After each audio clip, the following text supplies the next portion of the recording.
Welcome back to the Mountain Breakdowns. Today we're going to be talking about IBJJF, which has been one of the biggest competition circuits for the previous era of gi and no-gi jiu-jitsu, having competitions like Worlds, Pans, Europeans, and other national level tournaments. Recently coming onto the scene is the ADCC Open Circuit, which serves as the biggest threat and competitor to this competition scene. It serves as a great means of popularizing the ADCC rule set and helping those prepare for upcoming trials. For the last few years, winning ADCC championships has come to mean that you are the best no-gi competitor at your weight class, or even in the absolute, outdoing the IBJJF Worlds title as far as the world of no-gi goes. Some immediate reasons for ADCC's overtaking of IBJJF as a more prestigious no-gi circuit would be the big limitations on leg locks that they have put on brown and black belts until just a couple years ago. Imagine competing at Black Belt World Championship for no-gi and not being able to do heel hooks. In addition, I have 6 other major reasons why I think this organization is currently limiting themselves and in turn jiu-jitsu as a whole, as it's still a set of competitions with large amounts of participation. I think to many people they see IBJJF as a dying entity in the world of no-gi, dropping in popularity over time. Here are my 6 reasons. My first issue, limiting lower belts from competing up. It's obvious that if a person was sandbagging, it would be wrong for a dramatically more experienced opponent to face a much less experienced opponent, like if a gi brown belt went into a blue belt no-gi competition. However, to contrast this, there is no clear good reason why you wouldn't allow lower belts to compete up. You could argue that they are not skilled enough, but in the world of ADCC we are seeing quite consistently the opposite, that lower belts can make it work in upper belt tournaments. Some examples would be people such as Kolobata, he won trials at purple belt, Big Dan, multiple time trials winner at purple belt, Lena Cravar, a young blue belt phenom killing black belts and destroying it regularly at ADCC Opens, and Nikki Rod, who took silver as a blue belt in ADCC. It seems to me that there is gatekeeping for gatekeeping's sake. This could perhaps be an attempt at protecting the old guard who have their legacies attached to the success in IBJJF, and they want to continue to win without feeling threatened by the newest generation. To contrast, with almost any other grappling league, they go off of time and experience, and you can choose to go up anyway, so it's unique that IBJJF does this. My second issue, limits to subs at lower belts. I think their argument would first be safety, and safety is always important, but I think that is up to their teachers to determine. You're in a combat sport, there's always going to be some inherent chance of risk of getting hurt. Even so, going into competitions, I think there's a certain amount of risk that you accept anyway. Having said that, I see no reason why purple belts can't do any leg locks other than straight ankles. Assuming you follow the IBJJF guidelines and requirements, you would need to train for at least 3.5 years to be a brown belt and use legs in competition. I think this overall hinders development of jiu-jitsu as a sport, because are you really going to not do legs until you're a brown belt or 3.5 years into jiu-jitsu? You're essentially training for a completely different sport. This is a huge reason why the already black belts get beat by lower belts. This is because they end up never training legs or learning legs and have developed styles that don't account for legs and stick with their bad habits. Schools use these rule sets as frameworks for their classes. Guard works differently if you can't use legs, and if you're trying to pass, you don't have to worry about leg locks at all. It's a different sport once you involve all the submissions you will eventually allow anyway, so I don't see why you don't just allow them early on. Maybe white belt is a little crazy, but I would argue as early as blue belt you should have them, but definitely by purple belt. Or you can just allow lower belts to go up against brown and black belts anyway if they want to. That could solve the issue, I would say. My third issue, arbitrary wait times on belts. How do you know how long someone should spend at a belt? It still seems like an issue that should be dependent on their professor. Even if there was an amount that most people should wait, why aren't there considerations for exceptional individuals? For example, if you win blue or purple belt worlds, why are you not automatically promoted to the next belt, even if you're a month into that belt? It doesn't really make sense to me.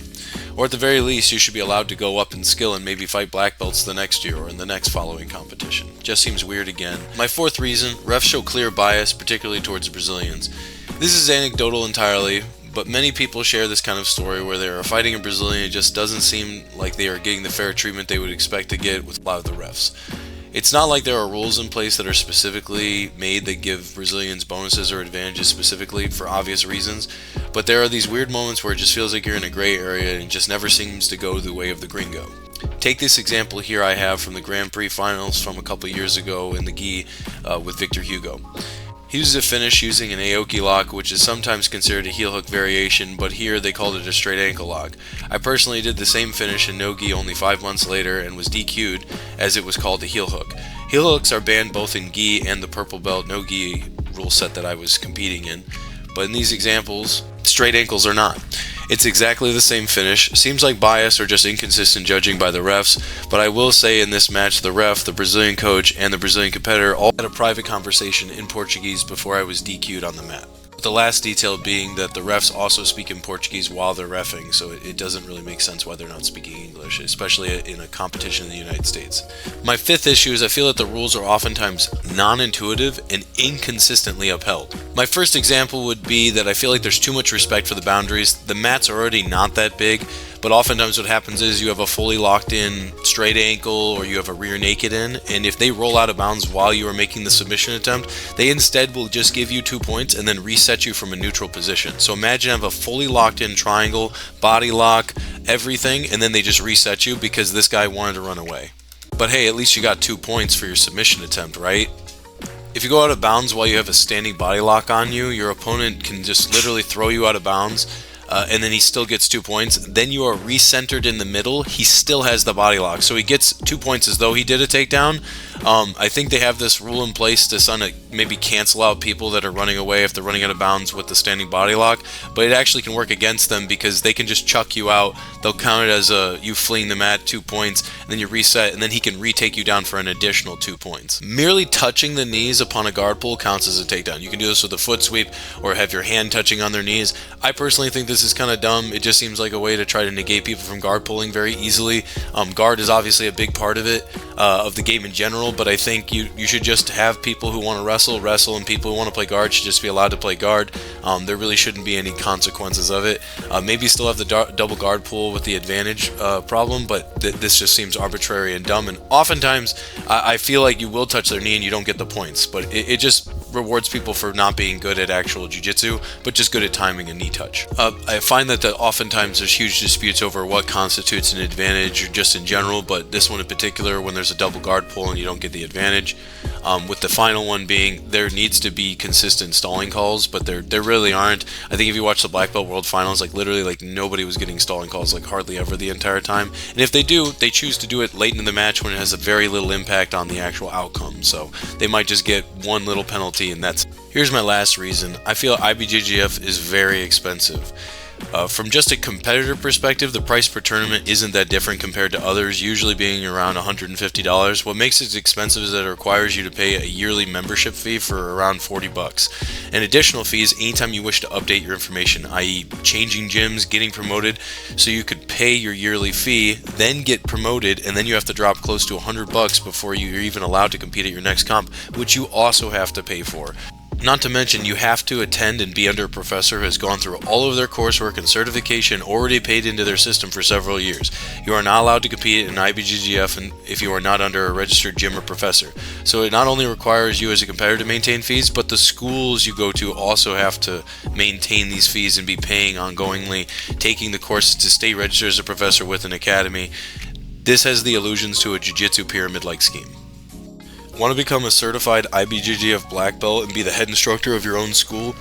Pay them $400 for absolutely no reason, and then an additional $150 every time you get a stripe on your black belt, while also still paying your yearly membership fee of $40 every year. What if you already have a black belt and you've been a black belt for several years, you just never registered it with the IBJJF? You are not allowed to count any of that time if you never registered with the IBJJF and paid them $400 initially to get registered as a black belt. You could have been a black belt for several years, but they do not let you retroactively count or pay for any of your stripes. So you might wonder, what are some of the ways I can prove my time served in a belt and I'm allowed to pay them more money? You either pay them your yearly membership, your professor pays them and you register under them, you or your professor make them money by getting them more IBJJF members, or you've already paid them in the past.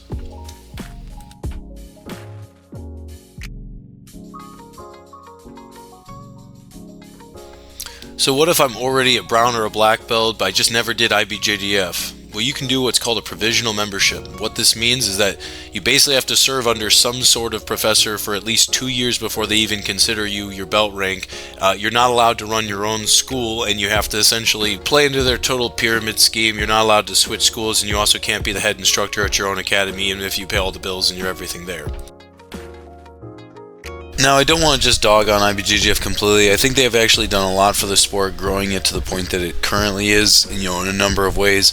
I just feel like the current state that it's in, that IBJJF in, it doesn't so many of these rules hinder its ability to progress the sport to the next level, where we can see a lot more athletes making money, getting more popularity, and maybe getting the sport to like higher levels of many other popular sports currently. Some positive things I'd have to say about IBJJF no-gi tournaments. Currently, I think they're run way better than the ADCC Opens. The ADC Opens are oftentimes just one day, and they have a million kids, and they try to put all the adults and the Masters divisions all in the same day. They need to split those into 2 or 3 days. Like it's ridiculous that the tournaments go till like 2 or 3 in the morning.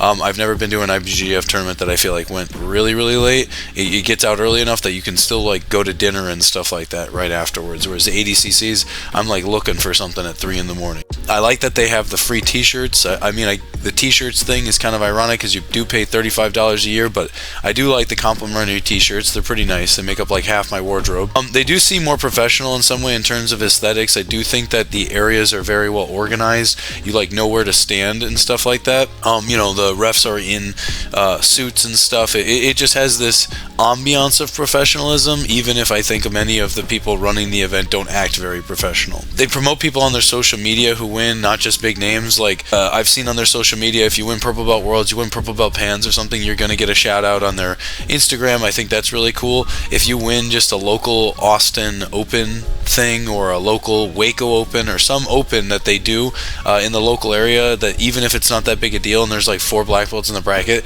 they'll give you a shout out on their social media. So I do think that's a pretty cool aspect, where I think ADCC really likes to really push people who are big names more than I think like just anybody who wins gets a shout out. So it happens sometimes, but I think that's just a small criticism I have. I like that they have Pans, Worlds, Euros, and stuff like that. I like that there are more titles and big tournaments that draw a lot of people out, giving these big tournaments. I do think the Opens are pretty big right now, but I do think initially they had a lot more pull. Lately, I think that some of them just have normalized that they're things, and maybe they're going to be seen as just like IBJJF Opens, where people kind of take them for granted.